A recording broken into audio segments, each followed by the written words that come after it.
국채 투자에 있어서 COT 채권 선물 시장 미결제 약정 거래 흐름 어떻게 이해하면 좋을지 한번 살펴보도록 하겠습니다.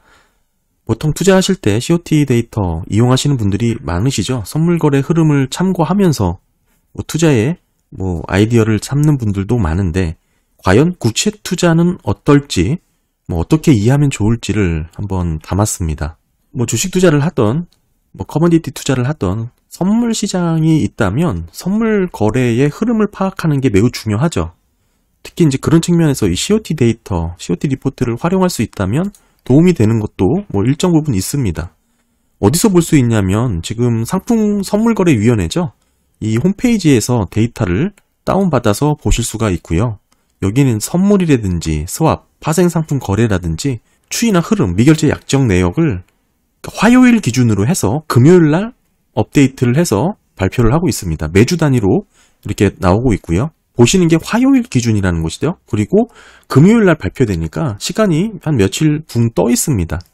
그 점을 유념하셔서 보시면 될 것 같고, 중요하게 보는 게 이제 거래자들 순 포지션이 어떻게 변했냐, 특히 이제 투기적 세력이 어떻게 달라졌냐, 이걸 우리가 많이 살펴보는데, 예전 시간에 제가 올린 영상이 좀 있었죠. 과거에 국채를 투자하셨던 분들은 다 기억하실 텐데 작년 하반기 정도인가요? 이런 얘기가 많았습니다. 헤지펀드가 국채 선물 시장에 숏 베팅을 했다. 그것도 역사상 유례 없을 정도로 극단적인 수준까지 숏 베팅을 했다. 이렇게 보도도 나오고, 소위 방송의 전문가란 분들도 많이 나와서 이 언급을 안 하신 분들이 없었죠. 헤지펀드 봐라, 장기채 특히 숏을 엄청나게 쳤다, 이러면서 시장을 공포로 몰아넣었던 구간이 있었습니다. 극단적인 수준까지 헤지펀드들이 국채 선물 시장에서 숏을 때리고 있으니 국채를 산다는 건 말이 안 된다, 이렇게 얘기를 하시는 분들도 많았고, 별의별 얘기가 많이 나왔었죠. 정리하면 한마디로 헤지펀드가 숏을 엄청 쳤다, 특히 장기채 숏을 많이 쳤다 이겁니다. 시장을 상당히 뒤흔들었던 한 해였습니다. 그거에 대한 제 생각을 2개의 영상으로 담았으니까 꼭 보시길 추천드리고, 왜 숏을 선물 시장에서 쳤는지에 대한 내용을 이해하시는데 먼저 이게 2개의 영상을 보시는 게 좋을 것 같아요. 그래서 본격적으로 이 COT 리포트에 대해서 말씀을 드리기 전에 왜 작년의 사례를 말씀을 드렸냐, 지금 보려고 하는 이 COT 데이터가 선물 시장의 마켓 흐름을 보여주는 건 맞습니다. 그 현황 그 자체를 보여주는 건 맞아요. 당시만 해도 실제 헤지펀드가 장기채 숏을 어마어마하게 기록적인 수준까지 쳤던 건 맞습니다. 사실이에요. 그런데 헤지펀드가 왜 숏을 쳤냐, 이거에 대해서는 알 수가 없다라는 것이죠. 현재 선물 시장의 흐름을 파악할 수 있는 정도지 실제 왜 그런 포지션을 잡았는지에 대해서는 우리가 파악할 수 없다.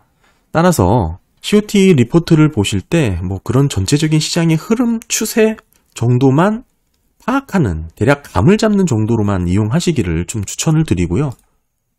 이 보시면 2월 20일 새롭게 업데이트된 부분이 있습니다. 우리가 보실 건 여기는 이제 곡물하고 천연가스 이런 부분이 있고, 이 파이낸셜에서 보시면 되고, 기본적으로 선물 시장에서 거래되는 노트도 있고 본드도 있고 금리도 있고 다양하게 있습니다.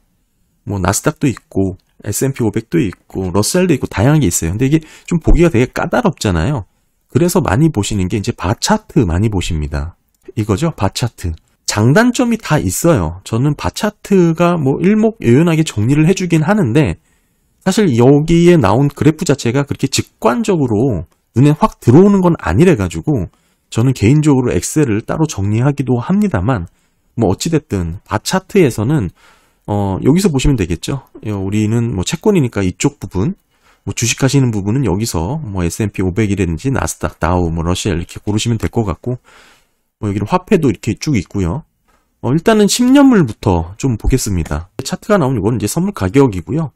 이 아랫부분 보시게 되면 이제 거래별, 거래 주체별 포지션, 넷 포지션을 파악할 수가 있습니다. 쭉 보시게 되면 이렇게 빨간 선, 파란 선, 초록 선 이렇게 좀 나눠져 있죠. 중요하게 봐야 될 그런 거래 주체가 있습니다. 일단 요 위에 부분 요 차트를 좀 보면서 설명을 드리는 게 좋을 것 같아요. 요 위에 있는 차트는 여기 이제 구분되어 있는 겁니다. 커머셜과 넌 커머셜, 그리고 이제 스몰, 이게 개인이죠. 이렇게 구분이 되어 있고, 그러니까 파란색이 개인 투자자들의 포지션이고, 초록색은 넌 커머셜이고요. 빨간색이 이제 커머셜입니다. 네, 정리를 했고요. 이 커머셜과 넌 커머셜 모두 기관 투자자이고요. 스몰은 개인이고요. 기관 투자자긴 한데 기관 투자자도 조금 나뉘죠. 보시면 뭐 장기 투자를 목적으로 하는 실제 뭐 뮤추얼 펀드라든지 보험사, 연기금이 이렇게 빨간색이고, 아까 넌 커머셜이라고 했던 부분은 기관이긴 합니다. 같은 기관 투자자긴 한데 헤지펀드라든지 레버리지를 일으켜서 투자하는 뭐 투기 세력, 이렇게 보시면 될 것 같아요. 그러니까 아까 요 차트에서는 아까 말씀드린 헤지펀드가 요 초록색이 되겠죠. 아까 초록색이 헤지펀드 넌 커머셜이었으니까 결국 이 10년물 노트 선물 시장에서 헤지펀드의 순 포지션의 흐름을 21년 뭐 지금 4월부터 해가지고 쭉 보여주고 있습니다. 뭐 그래서 전체적인 이런 흐름을 보기에는 이 바 차트가 뭐 편하긴 한데, 뭐 이따 뒷부분에서 왜 제가 엑셀로 따로 정리를 하는지도 설명을 좀 드리긴 할 거고요. 뭐 일단은 이 초록색 보시게 되면 빌 에크먼이 작년 11월 달 장기채 뭐 숏을 쳤죠. 뭐 그러면서 10년물이 뭐 5%를 넘어갔던 구간이 있었습니다. 그때가 언제냐? 이때죠. 이때 보시게 되면 여기가 0이거든요. 이 초록색이 헤지펀드입니다. 빌 에크먼이 지금 11월 달 장기채 숏을 쳐서 결국 5%까지 갔다. 10년물이. 그때의 헤지펀드의 포지션이 계속 뭐 그냥 숏이 뭐 늘어나고 있었던 거예요. 어찌됐든 뭐 숏은 계속 치고 있었고요. 근데 제가 여기서 말씀드리고 싶은 것은 그 이후에 빌 에크먼이 자기가 숏친 포지션을 바꿔서 큰 돈을 벌었잖아요. 그래서 결국에는 숏을 친 게 포지션을 바꿨다고 하는데 전체 헤지펀드의 포지션이 달라진 게 없습니다. 오히려 지금 최근 자료까지 보시게 되면 숏 비중이 더 늘어났죠. 최대치까지 더 늘어났습니다. 그때 작년 10월인가요? 10월, 11월 빌 에크먼이 장기채 뭐 숏을 쳤을 때 이후로 더 늘어났습니다. 그래서 말씀드리고 싶은 거는 빌 에크먼이 숏을 쳤고 이후에 포지션을 바꿔서 큰 돈을 벌었다고 하더라도 헤지펀드들의 숏 포지션은 달라진 게 없다. 왜 계속 숏 포지션을 유지하면서 오히려 더 크게 숏 포지션을 확대해 나가고 있을까? 이거에 대한 이해를 갖고 계셔야 돼요. 지금 보시게 되면 마찬가지로 역대급으로 10년물 선물 시장에서 헤지펀드는 숏 포지션이 상당히 많습니다. 이걸 보고 나중에 또 누가 그러겠죠. 여전히 헤지펀드들은 장기채 선물 시장에서 숏 배팅에 나섰다. 근데 제가 지난 영상에서도 올렸지만 그게 아니라고 계속해서 말씀드렸죠. 빌 에크먼이 포지션을 바꿔서 돈을 벌었음에도 헤지펀드들은 계속해서 숏 포지션을 늘리고 있어요. 숏 포지션 변경해서 돈 벌었다면서 왜 늘리고 있을까요? 왜 전체 헤지펀드들은 숏 포지션을 계속 가지고 갈까요? 이거를 이해를 해야 된다는 뜻입니다. 그래서 COT 리포트를 보실 때 그 선물 시장의 흐름까지는 파악을 해도 그 투자 주체들이 왜 그런 포지션을 잡았는지 의중까지는 알 수가 없다는 겁니다. 특히 국채 시장에서는 더 그래요. 그래서 제가 예전 영상 헤지펀드 관련된 2개의 영상들을 올렸는데 헤지펀드들이 장기채 숏 치는 이유에 대한 내용을 다 담은 거예요. 기본적인 헤지펀드들의 국채 선물 시장의 스탠드는 단기채는 롱이고요. 장기채는 숏입니다. 이거에 대한 이유가 베이시스 트레이딩에 대한 내용이 있고 그 다음에 수익률 커브 트레이딩에 대한 내용이 있어요. 한 번씩 보셔야 조금 지금 얘기가 쉽게 이해가 되실 건데, 자, 헤지펀드들이 단기채는 롱을 합니다. 헤지펀드들이 단기채를 많이 사요. 그럼 왜 살까요? 단기채 이자 주니까 그 이자 받으려고 산까요? 아닙니다. 그 이자에 만족할까요? 단기채 이자가 뭐 얼마나 된다고 헤지펀드들이 그 이자 때문에 단기채를 사지 않겠죠. 단기채를 사서 그걸 들고 레포 시장, RP 시장에 가서 단기채를 담보물로 맡기고 대출을 또 받습니다. 그러면 현금이 생기죠. 그러면 그 현금 갖고 또 뭐 할까요? 또 단기채를 사는 거예요. 단기채는 현금이고 담보물로 맡기고 레포 시장에서 얼마든지 대출을 받을 수 있기 때문입니다. 또 단기채를 삽니다. 그리고 또 레포 시장에 가서 그 담보물, 단기채를 맡기고 또 대출을 받아요. 그리고 또 합니다. 이게 무한 반복이 되는 거예요. 이게 제가 최근 며칠 전에 올렸던 지금 MMF에 자금이 몰렸죠. 현금이. 그리고 이 현금이 레포 시장에서 비은행 기관들의 대출이 일어나면서 통화 유통 속도가 증가했다라고 말씀드렸잖아요. 이게 지금 그 메커니즘입니다. 아무튼 이렇게 헤지펀드들은 극단적인 수준까지 레버리지를 끌어올려가지고 베이시스 트레이딩을 하든지 수익률 커브 트레이딩을 하는 겁니다. 근데 이 두 개의 트레이딩의 이론적으로만 따져보면 손실이 없어요. 단 마진이 적죠. 그래서 레버리지를 최대치까지 끌어올려가지고 헤지펀드들이 이런 트레이딩을 하는 겁니다. 그러니까 그런 의미를 좀 이해를 좀 더 하고 싶은 분들은 이 두 개의 영상 찾아서 보시면 도움이 될 것 같고요. 그래서 헤지펀드들의 포지션이 대체적으로 단기채는 사고요. 롱이고 장기채는 숏 이게 되는 겁니다. 디렉트머니 포지션 바꿔서 큰 돈 벌었어도 헤지펀드들의 10년물 숏 비중은 계속 확대되고 있습니다. 이게 그런 이유가 있기 때문에 그래요. 그래서 오늘의 주제인데 핵심만 좀 정리해서 말씀을 드리면 채권 투자에 있어서 특히 국채 투자에 있어서 이 선물 시장의 흐름은 전혀 도움이 안 된다. 이 얘기를 좀 드리고 싶었고요. 오히려 뭐 헤지펀드 투기 세력이 지금 숏 베팅이 이렇게 극단적으로 벌어졌으니까 앞으로 현물 가격이 떨어질 거다. 국채 가격이 국채 금리가 튀어오를 것이다. 뭐 이렇게 엉뚱한 해석을 하실 수가 있는데 그게 되게 위험하다라고 말씀을 드리는 것이죠. 이게 작년 하반기에 헤지펀드들이 숏 포지션에 대해서 그렇게 많은 사람들이 소위 전문가라는 분들까지 나와가지고 이 얘기를 했잖아요. 전 개인적으로 참 안타까웠는데 정말 몰라서 이런 얘기를 하는 건지 알면서도 이렇게 얘기를 한 건지 그건 모르겠지만 아무튼 헤지펀드들이 숏을 장기채에 숏을 친 이유에 대해서 현상만 보면 안 되고 그 왜 숏을 쳤는지 그것까지 이해를 해야 된다. 이 얘기를 좀 강조드리는 거고 이걸 정리해서 얘기해보면 국채 투자에 있어서 선물 시장의 흐름은 도움이 안 된다라고 좀 말씀을 좀 드릴 것 같고요. 헤지펀드 투기 세력은 계속 숏이고요.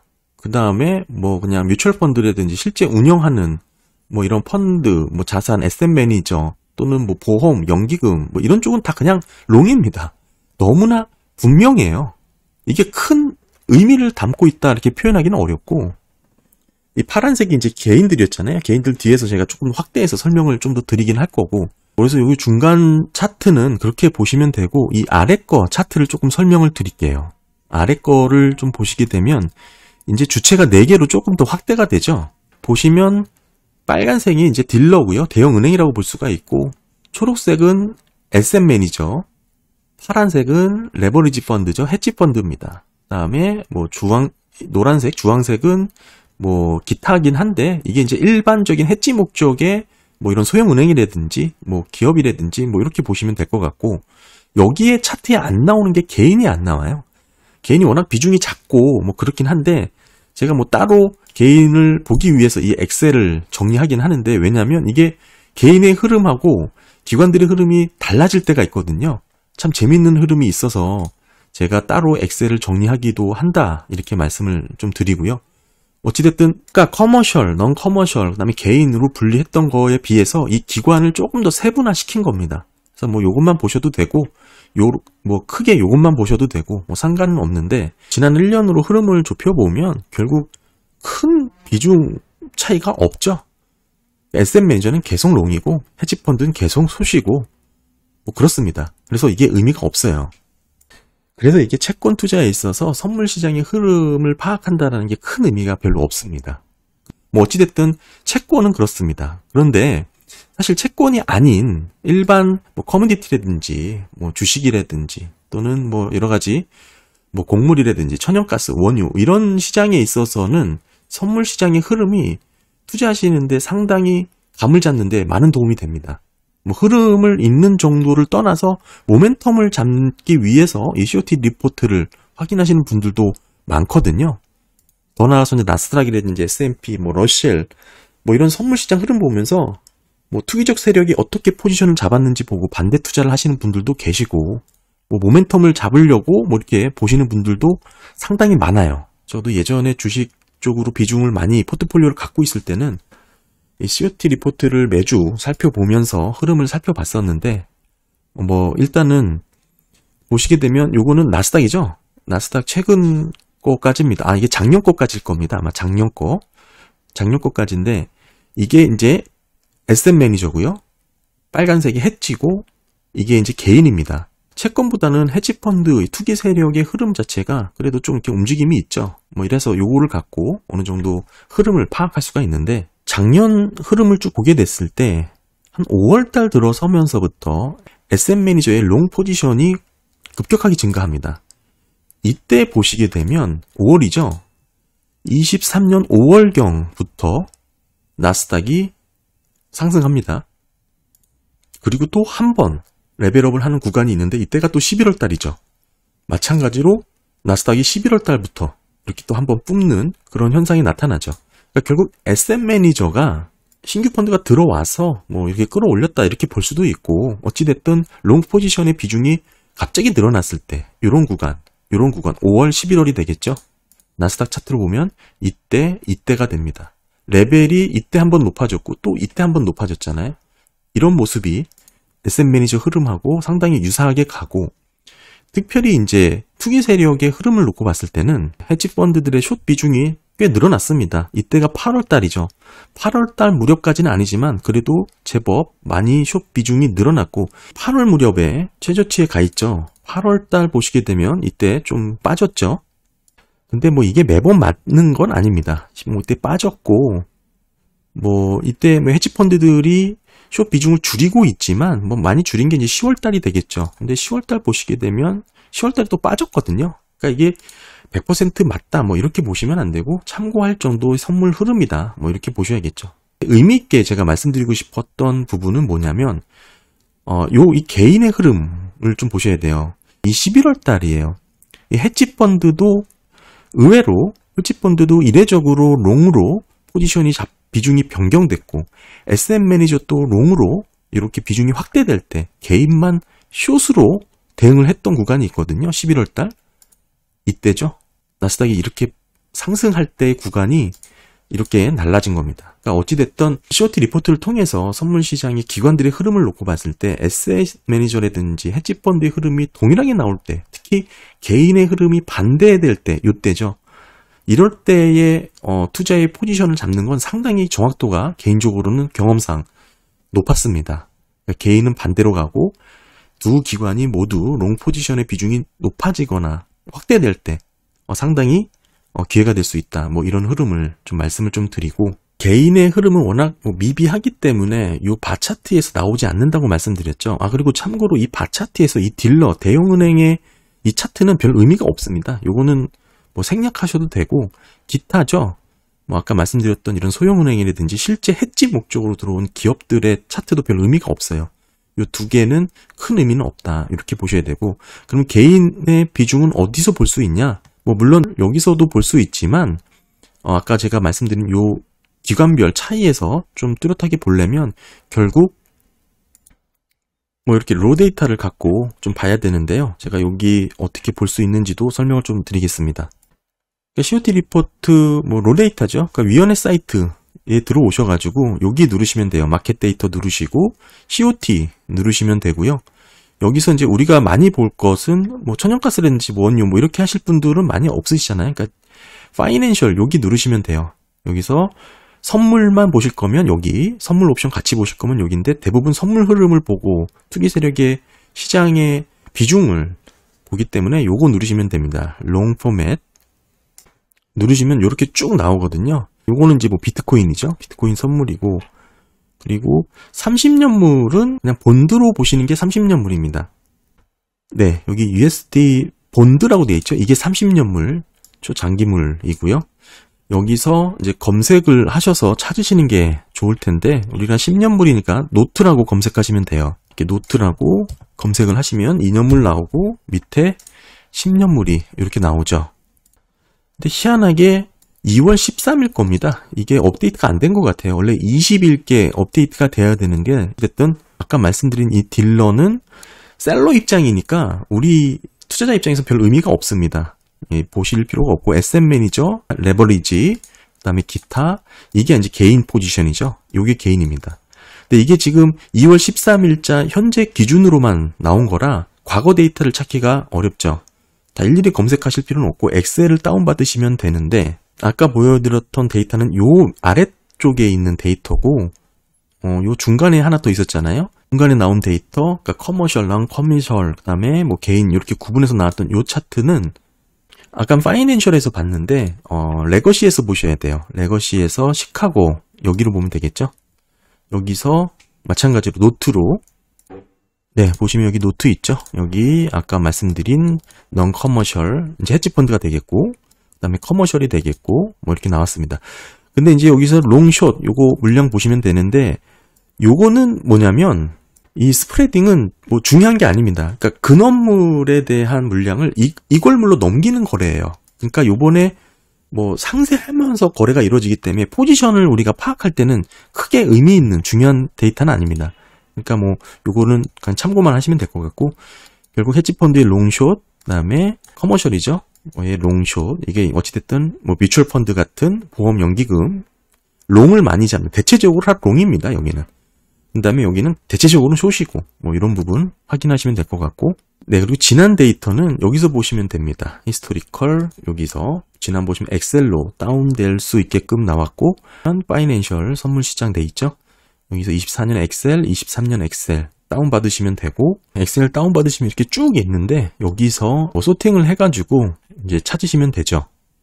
네, 여기서 이렇게 소팅을 하셔가지고, 뭐 우리가 찾는 게 10년물이니까요. 요거죠. 네, 이렇게 소팅 하셔가지고 보시면 최근 24년 2월 20일께 업데이트가 됐죠.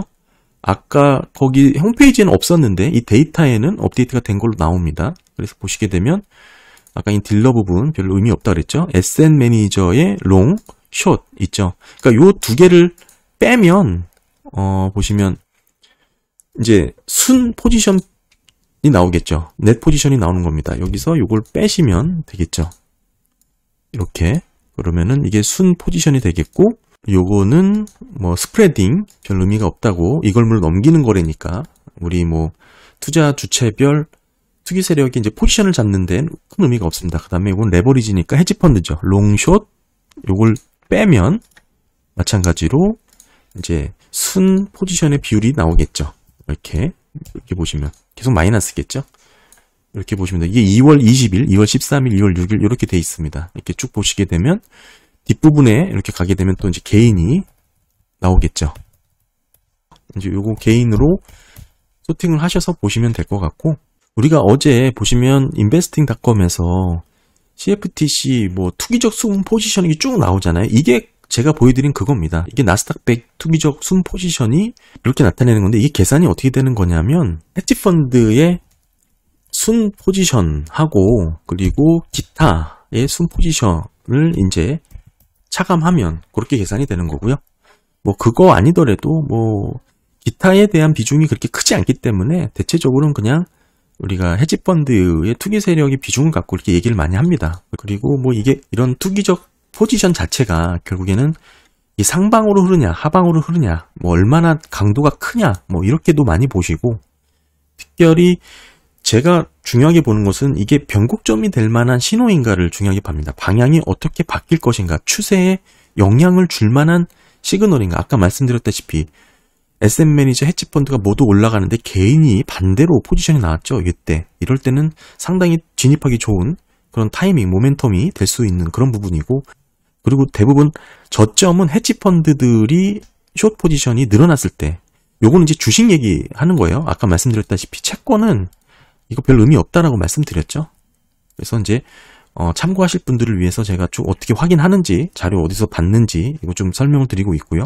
보면 채권은 큰 의미가 없지만 나스닥이라든지 S&P, 뭐 커머던스 이런 쪽은 투기적 포지션과 유사하게 흘러가는 패턴이 많이 나왔어요. 제가 영상을 만든 취지가 채권, 헤지펀드가 이렇게 숏 비중이 늘어났다 이러면서 또 이상한 얘기를 하시는 분들이 계실까봐 그거 아니다 라고 해서 두 개 영상 만들었고, 오늘은 구체적으로 이 COT 리포트를 어떻게 보는지, 어디서 찾는지, 그리고 어떤 의미가 있는지, 뭐 그런 내용을 좀 담았습니다. 뭐 다양하게 뜯어보시는 분들이 많아요. 그 데이터를 갖고 뭐 롱 포지션의 퍼센트가 얼마인지 뭐 이렇게 보시는 분들도 많고, 이거 잘 참고하시면 투자하실 때 도움이 되지 않을까. 언제까지나 다양한 지표들 중에 참고할 만한 하나죠. 이거 외에도 매크로 봐야 되고 뭐 여러 가지 봐야 됩니다. 선물 시장 트레이더라고 하더라도 물리거나 손실나는 경우 허다합니다. 뭐 이들의 포지션이 뭐 늘 시장을 주도한다 이렇게 접근하시면 좀 안 될 것 같고, 더 나아가서 채권 시장의 COT 리포터는 글쎄요, 참고할 만한 내용도 아니고 큰 추이의 흐름도 아니다. 재미로 제가 이제 개인들의 이런 10년물입니다. 10년물 COT 리포트 미결제 약정의 흐름을 놓고 개인이 이제 숏을 쳤을 때, 롱을 쳤을 때 이 흐름을 좀 갖고 왔는데, 지금이 이거죠. 이건 최근치까지 제가 업데이트를 한 건데, 롱이 지금 개인이 많아지고 있죠. 뭐 이런 부분. 근데 10년물 흐름과 비교를 해보면 뭐 개인들이 그렇게 많이 손해를 봤다? 글쎄요. 그거는 아닌 것 같더라고요. 보시게 되면 이때가 3월 중순인데 개인들이 숏을 많이 쳤죠. 그때 요때쯤 되는데 요때는 조금 사실 개인들이 손해를 봤을 거라고 생각을 합니다. 그런데 그 이후로는 계속해서 롱의 비중이 좀 줄거나 늘어나는 비중인데, 지금 여기가 이제 10월 중순이죠. 10월 말 정도가 되는데 10월 말에 보시면 이때죠. 이때 많이 또 들어갔던 것입니다. 개인들이 어느 정도 수익을 났던 것이고, 그러니까 채권 투자하면서 개인이 글쎄요 손해를 봤다? 딱히 그런 모습은 아닙니다. 참고로 요거는 제가 투자를 했던 그런 부분을 좀 정리를 했는데, 제가 이때쯤 처음에 채권 TMF에 들어갔고, 그 전까지만 하더라도 작년에 저는 반도체 주식을 통해서 재작년이죠. 반도체 주식을 통해서 시장이 극단적으로 떨어졌을 때 상당히 수익을 좀 많이 받고, 23년 상반기 이때쯤 TMF에 들어갔다가 이때죠. 3.3까지 떨어질 때 다 정리했고, 이 구간은 TLT나라든지 TLTW로 좀 많이 갈아타고 현금을 많이 확보했던 시기입니다. 그리고 다시 들어갔던 게 이때죠. 그리고 5% 넘어갔을 때 이때부터 계속 확대하면서 비중을 늘렸다가 이때 최근에 3.2 무렵에서 또 정리를 또 다 했죠. TMF 같은 경우는. 그리고 다시 또 진입을 하고 있는 그런 상황입니다. 그러다가 저는 뭐 이때쯤 또 다시 정리하는 그런 계획을 갖고 있고, 궁극적으로 뭐 이때 초반에는 글쎄 이때는 좀 그렇다고 볼 수는 있겠죠. 그런데 그 외부터는 뭐 딱히 이때 가장 많았을 때가 5월이죠. 5월 정도 보시게 되면 이때 정도. 그러니까 여기에 들어가서 물려서 손실 보고 나오신 분들이 꽤 계신 것 같아요. 개인분들은. 근데 그 이후로부터는 제가 보기에는 개인분들이라고 하더라도 보통 실력을 갖고 계신 분들이 아니기 때문에, 특별히 그 시장에서 그렇게 뒤흔들던 이 무렵에도 이렇게 롱 포지션을 잡을 수 있었다라는 건 참 대단하다고 생각합니다. 시장에서 그렇게 뭐 극단적인 공포를 불어넣었던 구간인데도 불구하고 개인들이 이때죠. 이게 뭐 10월 중순까지니까 이때 보시면 이때쯤 되겠습니다. 그러니까 결국에는 이때 들어가서 물려서 이때 손절하신 일부 요 구간이죠. 요 개인분 투자자들을 제외해 놓고 봤을 때는 전반적으로 상당히 나쁘지 않은 그런 흐름을 보이지 않았나, 그런 생각을 하면서 오늘 마치도록 하겠습니다. 감사합니다.